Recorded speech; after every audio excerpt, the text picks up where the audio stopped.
Britain's financial and other crises just got worse. The UK is falling into recession.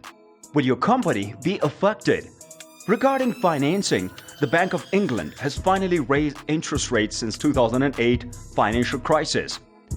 The bank predicts that the growth of the UK economy will decrease to 0.1% in 2018, down from 1.3% in 2017. This interest rate increase by the Bank of England is the largest in over 2 decades. The recession is anticipated to begin in the final 3 months of this year and extend through the end of 2023. The United Kingdom is having a terrible summer because its much-loved healthcare system is in trouble. Prices are rising, water is running out of taps, and train strikes are stopping service. The government, on the other hand, is nowhere to be found.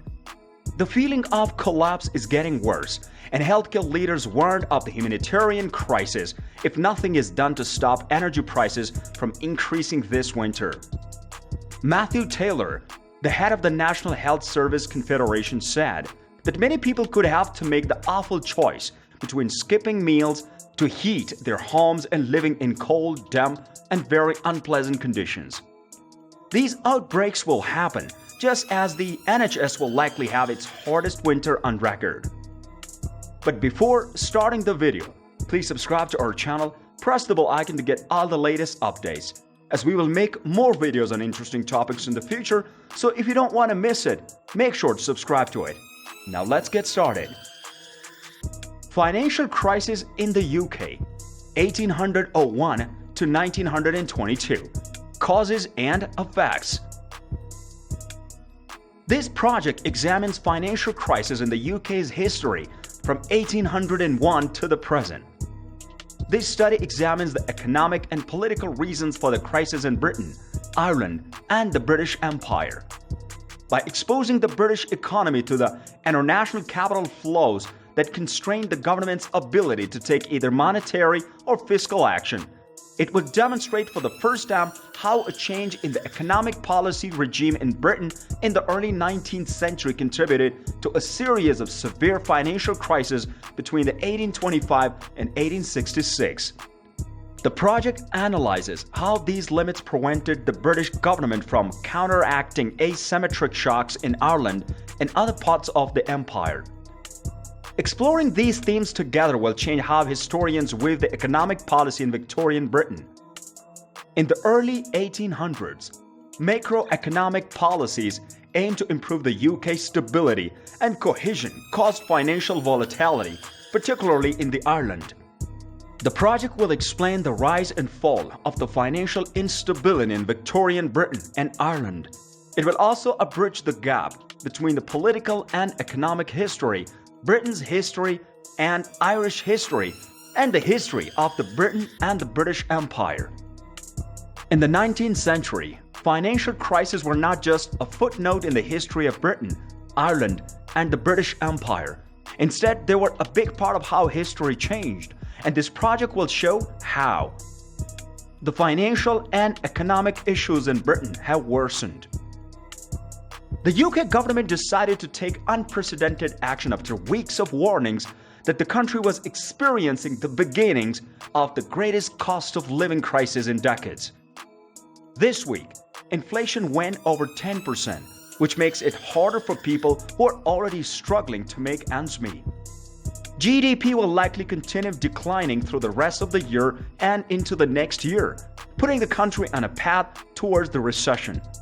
Workers in the transportation and docking industries are on strike, and more strikes in public and private sectors are threatened on top of the already dire economic situation.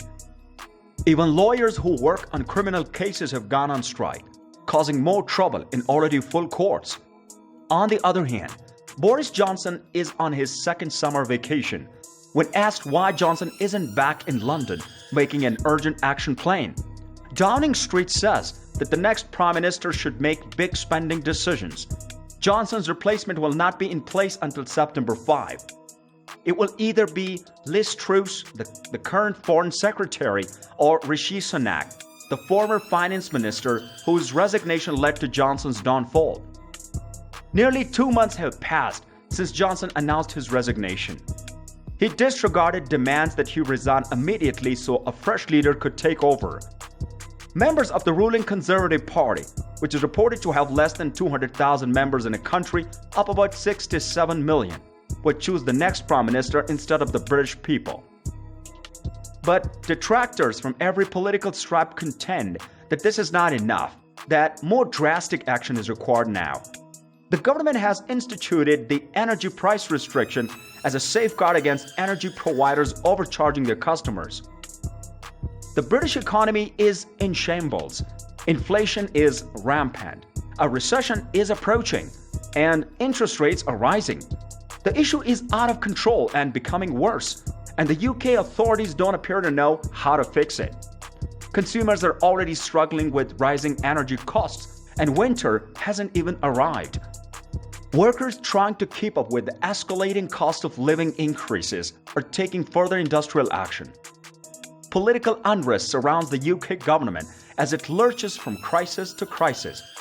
There is no hope for the economy, and there is a growing chance that the UK's financial market will crash. With the government's finances worsening and the balance of payments worsening, Britain could be headed for a major sovereign debt crisis that hasn't happened since the 1970s.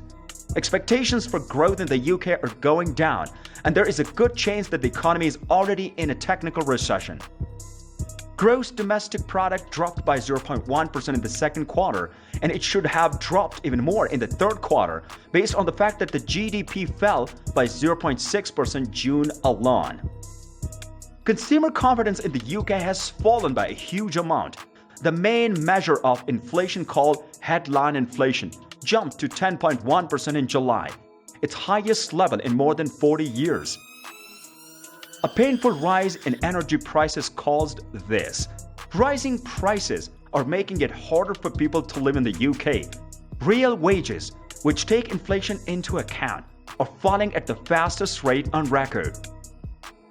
It looks like things will get worse, which is bad.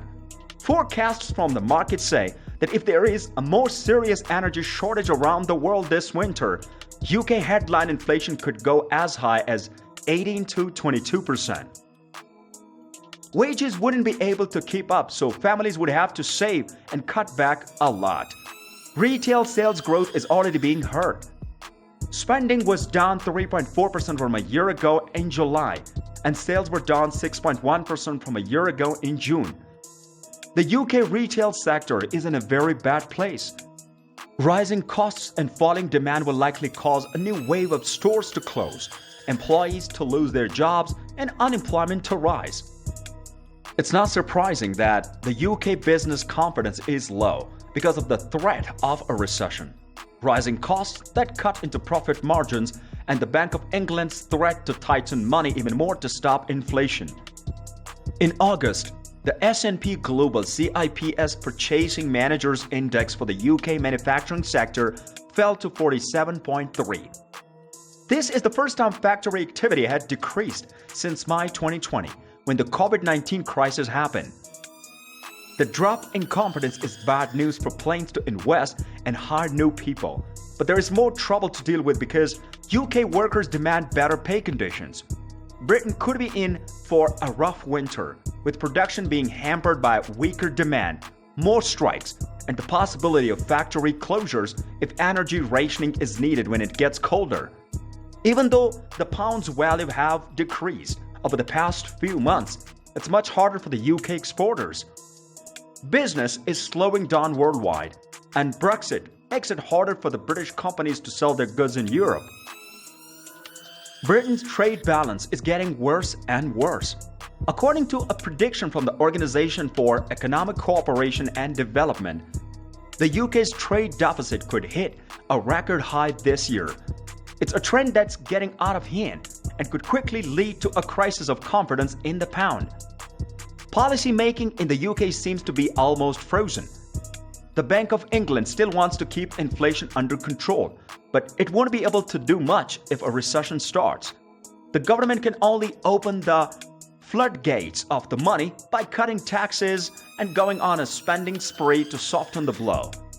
During the 2020 COVID-19 crisis, the government had to take extra steps to deal with the situation, which brought the fiscal deficit close to 13% of the GDP.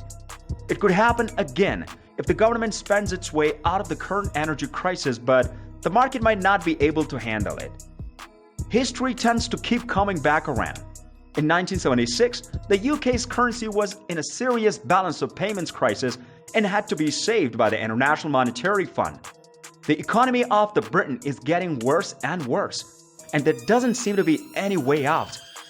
So that's all for today's video. If you like it, don't forget to click like and share it with your friends and family. We'll have a new video for you soon. Until then, keep helping and take care of yourself.